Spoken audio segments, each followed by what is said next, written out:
Hola, ¿qué tal? Bienvenidos a Lo Básico sobre Parlantes. Bueno, aquí tenemos nuestro protagonista principal. El canal se llama Lo Básico sobre Parlantes y vamos a aprender lo básico, lo elemental, lo más sencillito. Es como yo le digo el kinder de la electroacústica. Entonces, vamos a conocer las partes internas de un parlante, cuántos tipos de parlantes hay. Por ejemplo, tenemos parlantes de bajos, parlantes de medios, parlantes de altos. Genera frecuencias bajas desde los 20 Hz hasta los 200 Hz. Hoy en día, pues dicen 500, 600 Hz, pero en los libros antiguamente ponían 20 a 200. Frecuencias medias enlazaba con de 200 Hz a 1200, que son la cantidad de oscilaciones que se pueden dar en un segundo. Y ya luego tenemos lo que son las frecuencias altas. Este tipo de frecuencias van de los 1200 hasta los 20000, pero por lo general se trabajan los 9000, los 16000, que son sonidos que alcanzamos nosotros a percibir. Ya de 20000 en adelante, pues son sonidos bastante elevados que el oído humano no lo percibe. Los perritos sí. Hay unos silbatos especiales para ello y los perritos se alcanzan a percibir ese tipo de sonido. Por ejemplo, entre más grande sea el parlante, más frecuencias bajas nos va a generar. Entre más pequeño, pues se le pueden filtrar frecuencias medias, y entre más pequeño sea, ya nos va a desarrollar lo que son las frecuencias altas. Lo que son los parlantes de bajo, los parlantes de medio, de altos, por ejemplo, estos vienen con cono, tienen membranas, tiene una membranita aquí, tiene una bobina internamente. Cuando le entra la corriente, esa corriente eléctrica, esa energía eléctrica se convierte en energía mecánica y luego en energía sonora. Esto lo que va a recibir es corriente alterna. Esa corriente, una vez llega a lo que es la bobina, esa bobina va a empezar a vibrar porque está dentro de un núcleo y un imán. Se va a generar un campo magnético y vamos a ver o vamos a percibir lo que son las ondas sonoras o lo que se conoce como sonido. Lo que es el parlante está compuesto de un imán. Tenemos aquí un imán, tenemos un soporte. Este soporte se encarga o va adherido a lo que se conoce como el núcleo, que es esta parte que está aquí, la parte central.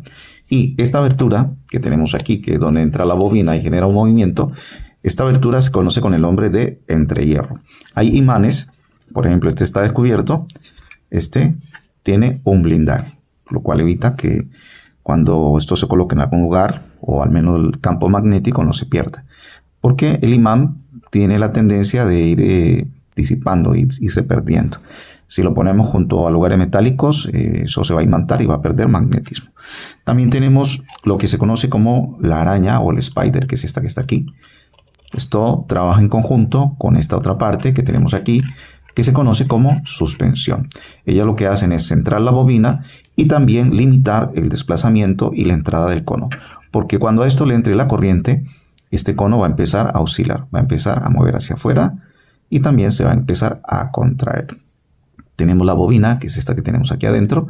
Como pueden observar, esta bobina, esto es un enrollado de alambre de cobre que va sobre una base, en este caso es de aluminio. Esa base disipa el calor. Esto también, estas aberturas que tenemos aquí, permiten que se disipe el calor, porque a esto, al entrarle corriente, esto es una resistencia y esto se va a calentar. Entonces, cuando él empiece a oscilar, esa bobina se va a calentar, pero en el movimiento, esas aberturas que tenemos aquí va a permitir que el aire circule y pueda salir por algunos poros que tenga la araña o el spider, como se conoce. También tenemos en esta otra parte lo que son los terminales.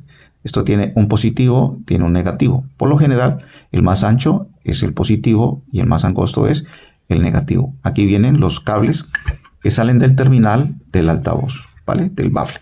Entonces vienen conectados aquí en esta parte, para que ustedes lo tengan en cuenta.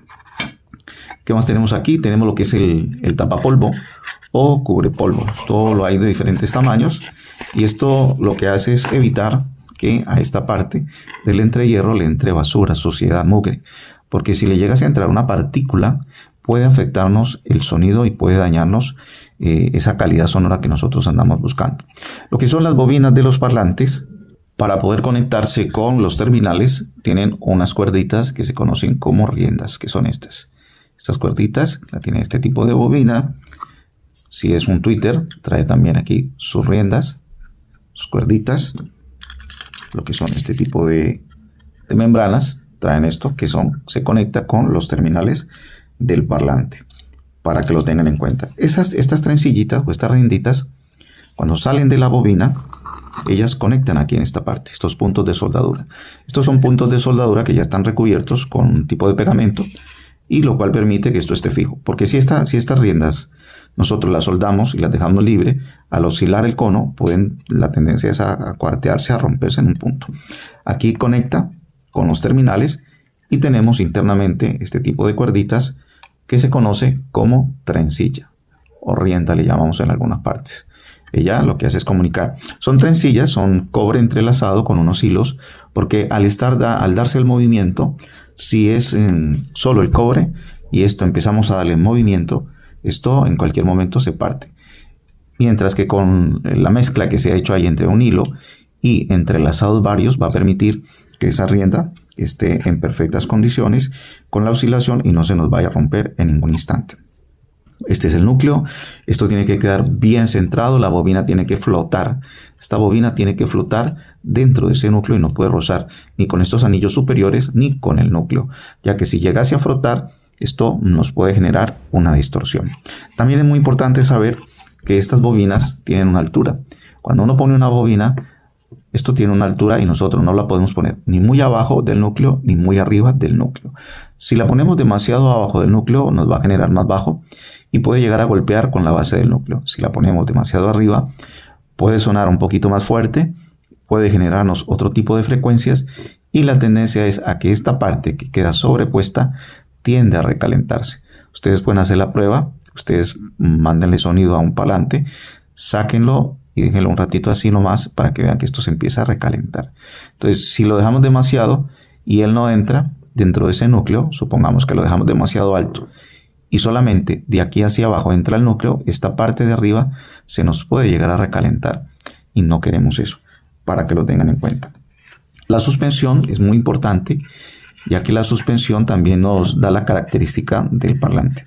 Si nosotros tenemos una suspensión como esta, que es una suspensión tubular, esto permite que el cono desplace más hacia afuera, por lo tanto nos va a generar más frecuencias bajas. Si esta suspensión es plana, quiere decir que ese parlante nos puede generar algo de bajo, pero también nos puede generar algo de altos o de medios, según el tamaño, porque también los hay de diferentes tamaños. El cono, que es esta parte que tenemos aquí, lo que es el cono lo hay de diferentes materiales. Lo hay de papel prensado, de Kevlar, de aluminio, hay conos sintéticos y también cada característica de esta nos genera un sonido completamente diferente, distinto. La parte principal de un parlante es lo que se conoce como campana o como canastilla, que es esta parte, o como cesta le llaman también en algunos lugares. Esta parte es como decir el marco de una bicicleta o el de una moto, soporta todo. En él va a ir adherido lo que es el núcleo, lo que es el imán, lo que son los terminales, lo que es el cono, lo que es la suspensión, lo que es el tapapolvo. Todo va a ir allí. Esto viene remachado a unos anillos superiores que tiene el imán,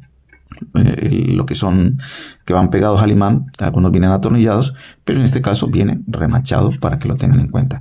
Todos los parlantes, aunque tienen los mismos componentes, existen diferentes modelos y cada país, cada fabricante tiene sus diseños.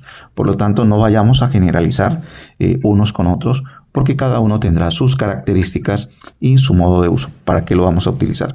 Incluso hay parlantes, miren que nosotros tenemos parlantes, tenemos aquí este tipo de parlante, que es un parlante pequeño que está en una caja de un televisor, genera buen sonido, genera bajos, genera medios, genera altos, pero es muy limitada la potencia, al igual que este. Aquí tengo este otro, este es un poquitico más grande y este también pues nos genera algo de bajos, medios y altos.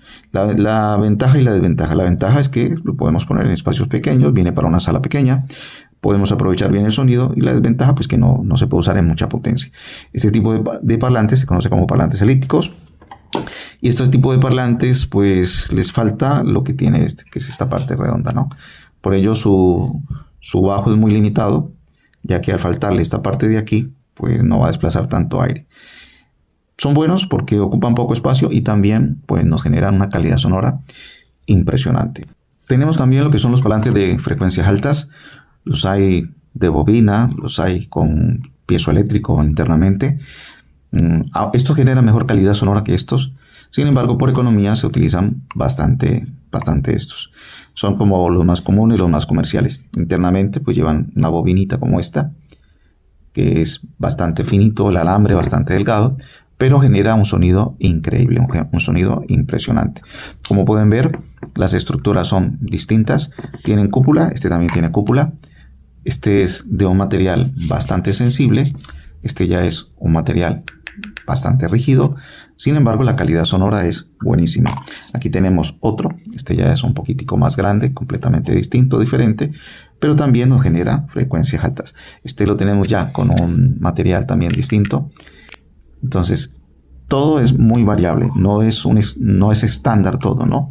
Existen diferentes tipos de componentes y según la economía de la persona, según el diseño que se vaya a realizar, pues nosotros también utilizamos diferentes componentes, diferentes marcas, diferentes productos, según el país donde se vaya a usar o se vaya a trabajar. Lo que es la bobina, existen diferentes tipos de bobinas y a veces se nos es difícil saber la potencia. Si el parlante no tiene marcada la potencia o los watts, o no tiene marcada la impedancia, pues la impedancia es mucho más fácil porque la podemos medir con un multímetro, pero la potencia es bastante difícil saberlo, porque si nosotros no sabemos cómo es la bobina internamente, ya que estas bobinas pueden venir de dos capas, de una capa, he visto parlantes que vienen solamente con una capa, baja y luego sube el cable y conecta con el positivo y el negativo. Pero si nosotros desconocemos cuántas capas tiene la bobina, calibre del alambre, la altura de la bobina, a veces se nos es difícil comprender. Ya lo analizaríamos si es que está dañada, pues desmontándola. Pero si el parlante funciona y suena, solo conoceríamos la impedancia. Pero la potencia nos basaríamos únicamente en el tamaño del imán, en el tamaño de la bobina, y ya nos imaginaríamos, ¿no? Según el imán, el desplazamiento que puede tener esa bobina, para tener una idea aproximada de cuál sería la potencia. Bueno, eso sería todo por hoy. A todos ustedes un abrazo, gracias por acompañarme. Yo espero que vayan a mi canal en YouTube, Lo Básico sobre Parlantes, Facebook en Juan Pérez Pain, o Lo Básico sobre Parlante, y también en TikTok. Ahí tengo Lo Básico sobre Parlantes, donde profundizamos un poquito más este tema. Pero con esto yo espero que les haya quedado claro y así iniciamos el año 2026. Un abrazo para todos.